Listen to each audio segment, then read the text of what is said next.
Hello, you wonderful people. So for today's video, I guess you could call this kind of like a Comic-Con trailer roundup. Basically just me talking about some of my thoughts on some of the trailers that dropped, for some of the stuff that has come out. Granted, I'm sure I'm not covering everything that came out, but at least of what I've seen, I'm just going to talk a little bit about. If you have not seen any of the trailers, I will include them all in the description down below. So if you haven't had a chance to check them out for yourself, you can check them out and come back to the video. If you don't feel like coming back to the video, that's fine too. First up is Supergirl. We got a trailer for season 3, basically taking place after the aftermath of season 2. Supergirl saved the city and everything from the Daxamites, but you know, it ended with Mon-El having to leave. And so a big focus of the trailer, it seems they're taking a very interesting approach of her kind of fighting with kind of the whole Kara Danvers thing, which she's constantly done before, always trying to find that balance, you know, trying to have that normal life, also being Supergirl, you know, because being Supergirl seemed like it always came a little easier than being, you know, Kara, which it makes sense. It's like Supergirl is who you quote unquote really are, but you know, Kara Danvers has always been a big part of who she is as well. But it seems like, I guess, like, I don't know whether it's just a combination of, well, I'm sure it's just things stacked upon each other that basically things never really work out for her. It's like nothing worked, like she can save the day as Supergirl but have to make sacrifices as Kara Danvers, because when it comes to her own normal life, the only parts of her life that aren't Supergirl related, that aren't based on her being a Kryptonian and everything, is her job at Catco and even her friendship with Lena. But even that, you could say that's iffy, just because like she's kind of close to Lena as Supergirl too, so maybe that's a pro for Kara or maybe a con against Kara. Nevertheless, it seems like she's just kind of, she's like, what's the point of being, you know, Kara Danvers? I'm not human. I'm spending so much time pretending to be something I'm not. So maybe this is going to be her struggling even more so with that after everything that went down with Mon-El, like, you know, because it's proof that it's like, I can't have everything. Maybe she will start being a superhero 24/7. Because even that was a big conversation between her and Clark last season of like, how do you do it? How do you balance the, like, that normal life as Clark Kent and then also Superman, which is like, it takes a while, you know, it's not something that's just gonna happen overnight. Maybe some fallout with Lena. I mean, the trailers, I mean, you know, it's cut in a way that you really don't know the context behind things. Like there's a scene of her just walking away from Lena who's talking to someone else. And it seems like that person is Adrian Pass's daughter. I don't know what character he's playing. It's interesting seeing him in this because, you know, obviously he played Nathan in Heroes, he plays Talbot in Agents of S.H.I.E.L.D., and now he's in a DC show, so it's just, you know, kind of interesting. So that's a big question too, like where will Lena and Kara stand during this season? I mean, like, they left off the best of terms, but that's because Lena doesn't know the truth about Kara yet. So it's like, will Kara tell her? Will she still keep it a secret? Especially after all this stuff Lena's mom said last season about like, oh, like, I'm not going to tell her because the moment she finds out, she'll hate you herself, without, you know, basically almost like she'll come back to me when it's all said and done. And it seemed like that was the biggest focus of the trailer. We still really haven't gotten heads or tails of what we saw at the tail end of season 2, something else coming, or rather someone else coming from Krypton. So I'm really excited to see what goes down in season 3. I loved season 1, but I really loved season 2 of Supergirl. So next up on the list is Arrow season 6, and it seems like there might be a flash forward. I'm not 100% sure. They are pretty keen on not showing you who did and who didn't survive the island. Obviously we know one person being Dinah because we see her as well as Earth 2 Laurel kind of constantly throughout the trailer, and we even see Slade, but they went out of their way to like not show you where the rest of the team is at this point in time. So it's hard to say where Oliver and Slade currently stand, because in parts of the trailer it seems like they're enemies again, and other points it seems like they're working together. I don't know. It's weird seeing Slade back in the city considering his past. Like people do know Slade's face, right? They do. Or do they not? Like, I don't remember if he was wearing his mask a lot during his whole assault on the city back in season 2, because it's been a while. So I mean, I don't know whether to interpret that whole situation of it being like, because the fact is that Oliver's in his life means that William's mom might not be alive, so now he has to balance being the mayor, Green Arrow, and a dad. It seems like that might be his biggest challenges. I'm also curious because last season was the last season for flashbacks, because we kind of went full circle with that. So I'm curious to see like whether they'll implement something similar to Lost, kind of do a special kind of flashback or flash forward type of thing, or will it be purely just removed from the show? I'm very interested to see what they do about that. Also, to find out who's still alive. You have your thoughts on who might be alive. I definitely feel like all of the team might have made it, but you don't know for sure. Just the trailer makes me think that William's mom didn't make it, but there's a good chance that just circumstances allow Oliver to be in his life.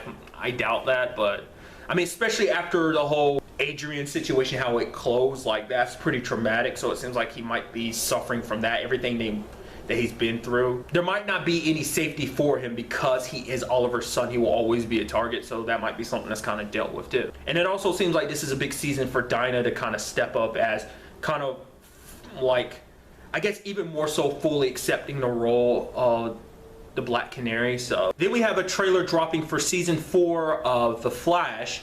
A big focus of it is Iris, and basically her dealing with the whole situation, because everyone else is kind of like, you know, you see a big focus on Cisco and Joe, like, because Iris is trying to be as together as she can about this whole situation. I mean, it's not the easiest day, and I think they're doing a very good job, even in the trailer, showing that, because it's like it was their moment after everything they went through to save Iris and everything, you know. They, like her and Barry not really being sure if they'd actually be together if Iris would die, but she's alive and everything. But Barry's gone now, and she's like, I have to move forward. And then Joe's almost like, you're acting like Barry's never coming back, and it's like there's a chance he might not. And she has to like keep strong and act like it isn't affecting her like it is.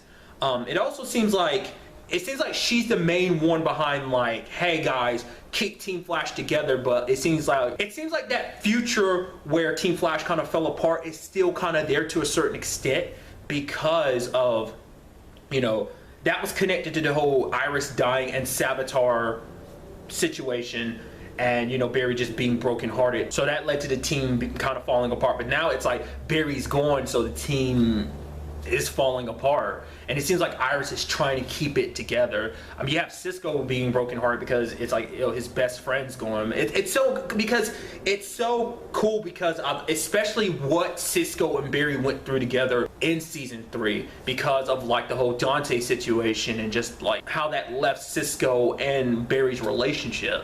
You also see the return of Caitlin too, but Caitlin doesn't know about the whole Barry situation, so I'm curious, is she coming back because she found out about the Barry situation? We do see that her hair is back to its original color, so either, you know, while she was away, found something else to help her mitigate her like metahuman abilities. It looked like she had Captain Cold's gun, so I don't know. So maybe she found a cure, or at the very least she's just trying not to use her powers anymore, because before last season was like, hey, I'm not Killer Frost, nor am I Caitlin, I'm just somewhere or something else entirely. So I'm curious what made her decide to come back now. We don't even know where Julian is. He doesn't pop up in the trailer, so not sure if he's still part of Team Flash or not. Maybe he left after Caitlin left, after everything went down with Barry. It seems like the team is working together to get Barry back. Seems like Iris is reluctant about it. Like, God, I think she doesn't want to get her hopes up. But at one point we see someone running. It's like Barry's almost here. To me, my mind immediately goes, well, that's most likely Wally dressing up in Barry's, you know, attire. Because I brought this up last season that, you know, when I was talking about the season finale, that, you know, because Barry left the city to Wally to take care of. I'm thinking, you know, because the bad guy is like, oh, where is the Flash? So what most likely happened is that Wally dressed up like Barry, and I'm curious to see what that does. You know, maybe you have Iris being like, oh my, Barry, you're back, and then like Wally, and, you know, maybe that'll cause some problems there, you know, once again kind of getting her hopes up, but then having them broken and dashed like that. Because I do know, you know, a little bit of the comic book knowledge I do have, that eventually multiple people pick up the costume as well as the moniker of the Flash. That includes Wally, and eventually later on down the road, Bart, you know, Alan, aka Impulse, you know, Barry's grandson. I don't know, like I said, like, I'm very excited to see what they do with season 4. Especially makes you wonder, you would assume Barry would pop up, but it seems like a big part of it, at the very least a big part of the first parts of the season seem like it's going to be like dealing with Barry not being there. So I'm curious to see. I would assume he'll pop up, but I mean, there's always a chance they might not. You know, maybe they might have some focus, like something else for Barry to do while he's in the Speed Force and everything. Like maybe we'll kind of get a look at his situation. Next up, we're talking about season 3 of Legends of Tomorrow. Picking up where season 2 left off. Time is kind of screwed up, and the team is trying to put it back together. It seems like there is obviously a new antagonist. It's something that it seems like the way Sarah kind of places it, says it, it seems like it's something that Rip kept from them, like, you know, some great evil that they're going to have to face. I kind of missed the character's name. They said it, but I'm not that familiar with comic book stuff, so the name didn't mean that much to me, so I don't know what it is they're setting up. But it also seems like they're also setting up like the whole aspect of like someone else is there kind of monitoring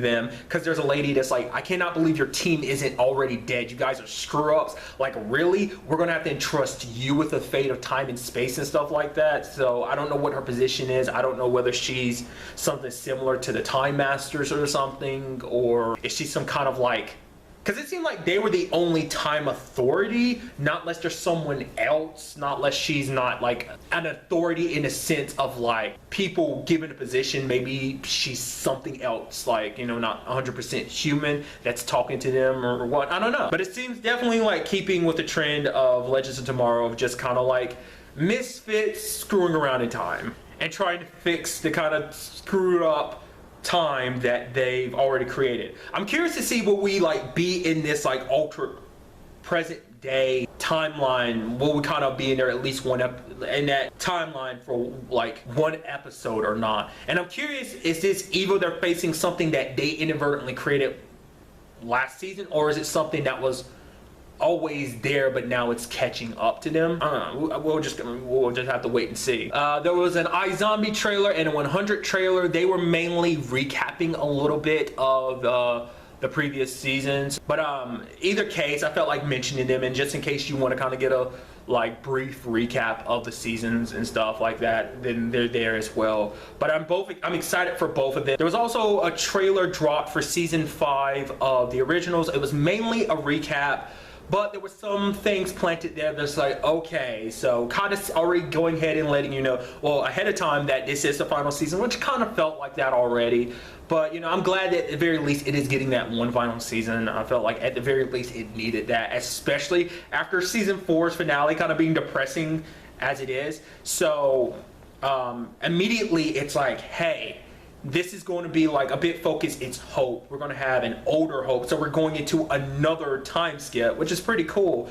But it's going to be her trying to get her family back together again, you know. She's older now, probably has more control of her powers. I'm curious to see like what will she have to deal with going forward, you know. Because I'm sure there's targets on all of the Michelson's backs for all the stuff they've done over the years, but I don't know, like I said, we didn't get that much from the trailer. Obviously I'm saddened a little bit to the extent because I'm sad to see the originals end, but at the same time I'm excited to see how it all plays out. I mean, they haven't given us an exact time frame of how much has passed, but I would assume maybe 10 years or so, because she seems like she's a teenager now, so I would assume, but I mean, we'll just kind of have to wait and see. There might be more time skips as we progress throughout the rest of this, like, you know, final season, but you know, we'll just have to wait and see. We also got a Riverdale trailer drop, some of it being bloopers from the first season, which I appreciate, but also looks at the second season, kind of the fallout of how season 1 ended.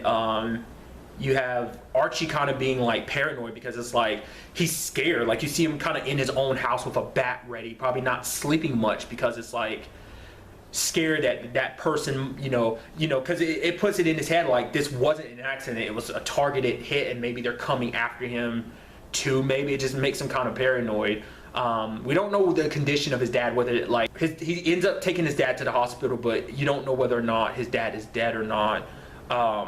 We also see Cheryl's mom kind of all bandaged up. Like last time we saw her, she was in pretty okay condition, so something happened to kind of be making her get her all wrapped up like that. Either she did it to herself or what. So not too much to go on from this trailer, But just kind of setting that up immediately, that like this is picking up right afterwards, and just, you know, a new mystery to solve, because I'm sure this is tied into that whole angle of like, they might be angling it up that basically Cliff's like whole quote unquote suicide situation might be, I already felt like there was more to it than that. I don't think he committed suicide. I think he actually was murdered, but that's a whole thing. I'm sure this is going to be like a vacuum of Cliff being gone, and how that it might actually cause more trouble in Riverdale. Like I said, we haven't really gotten too much of a look at the outside characters, just mainly like the inside group, just them dealing with this whole facing whatever it is that's coming their way. So that's really all the stuff I had on my list. Like I said at the beginning, I'm sure there's plenty of stuff that I missed out on, but really that's all I want to talk about in this video. Till the next time we meet, be happy, be safe, live life to the fullest, and enjoy it. Good day and